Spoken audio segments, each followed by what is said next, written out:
નમસ્કાર મિત્રો, આજે આપણે આંબેરણ અને આંબેરણ એટલે આપણે અવારનવાર વિડીયો મૂકેલા છે. આ બગીચાને 1450 દિવસ આપણે પૂર્ણ કર્યા, એટલે કે 4 વર્ષ. આ ચોમાસું 15 તારીખે આવે છે, ત્યારે આ ચોમાસા આવશે ત્યારે આ બગીચાને આપણે 4 વર્ષ પૂરા થાય છે. એની અંદર આપણે જે પાક લીધો, આની હું કાળજી લીધી અને આવો બગીચો કરવા માટે કેવી કેવી મહેનત કરી અને એમાં સફળતા આપણે મેળવી, એનું આપણે આગળના વિડીયોમાં જોતા રહીશું. મિત્રો, ચોથા વર્ષનો બગીચો, અને ચોથા વર્ષનો બગીચો એટલે આપણે અંદાજે 480 બોક્સ 10 કિલો વાળા આપણે આમાંથી ડિસ્પેચ કરી દીધા, એટલે કે આમાંથી માલ કાઢી લીધો છે.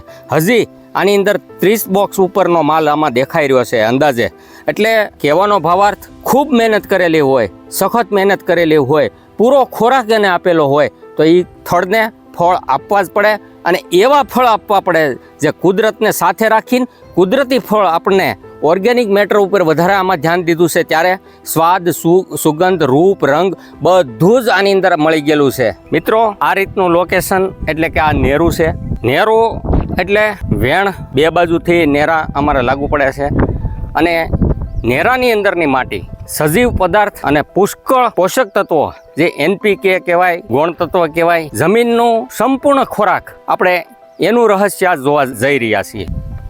મિત્રો, જ્યારે નેરું અને નેરુંની આજુબાજુનો વિસ્તાર હોય ત્યારે આજુબાજુની સંપૂર્ણ જમીનમાંથી પોષક તત્વો ઢવડાઈને જે પાણીના પ્રવાહ ભેગા આવે અને એ જે આ માટી છે એની અંદર જમા થાય છે સજીવ પદાર્થ, અને એની અંદર કેવી રીતના ફાયદા થાય છે એ આજ આપણે આગળના વિડીયોમાં નિહાળતા રહીશું. તો મિત્રો, આ રીતનું આ તળાવ, આ ડેમ અને ડેમની માટી, તળાવની, નેરાની, એની અંદર મુખ્ય તત્વ જે નાઇટ્રોજન, ફોસ્ફરસ, પોટાશ, તો મિત્રો ગંધક, કેલ્શિયમ અને મેગ્નેશિયમ, આ માટીમાંથી આર્યન, ઝિંક, મેંગેનીઝ, કોપર, આ માટીમાંથી બોરોન, ઓર્ગેનિક કાર્બન, ખાસ અગત્યનું ઓર્ગેનિક કાર્બન એ પણ આમાં સમાયેલો હોય છે.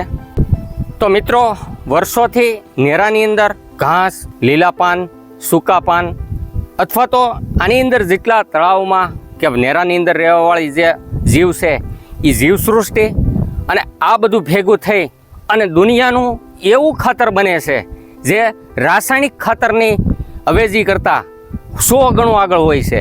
તો આવું ખાતર, આવી માટી તમને કોઈ પણ જગ્યાએથી મળે તો તમે એમાં આંબેરણનો બગીચો હોય અથવા તો કોઈ પણ ખેતી કરતા હોય એની અંદર નાખવાથી ઘણા બધા બેનિફિટ થાય છે.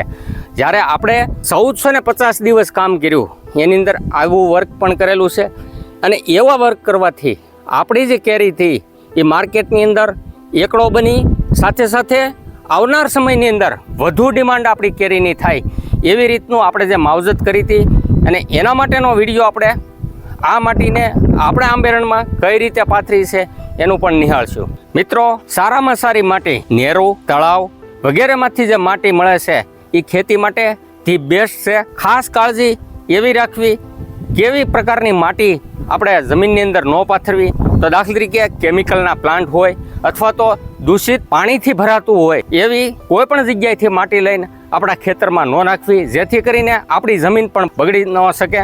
એટલે ખાસ કાળજી લેવી. કુદરતી વેણમાંથી અને એ જ માટી આપણે લેવી, જેથી આપણે આવનાર સમયની અંદર ખેતીમાં વધુ ને વધુ ઉત્પાદન લઈ શકાય છે.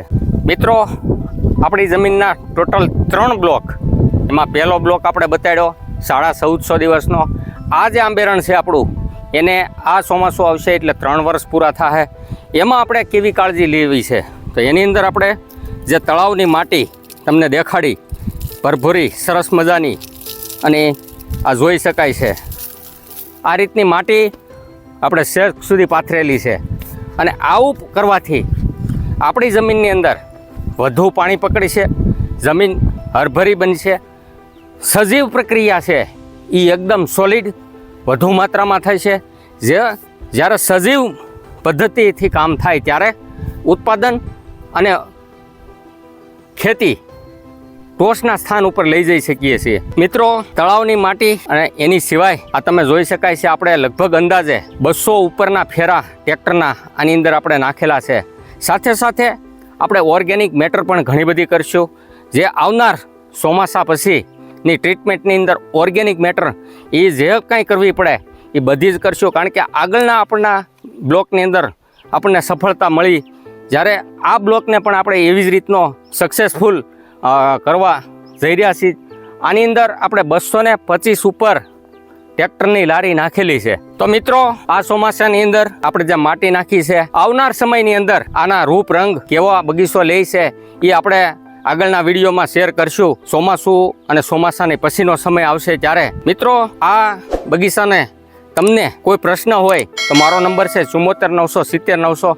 કમેન્ટ કરજો, ફોરવર્ડ કરજો, જેથી કરીને ટોચનું સ્થાન ઉપરનું ખેતી જે ગુજરાતની અંદર કરવા માગે છે એવા ખેડૂતોને ખાસ ટોપિક મળી રહે, એને માર્ગદર્શન મળી રહે.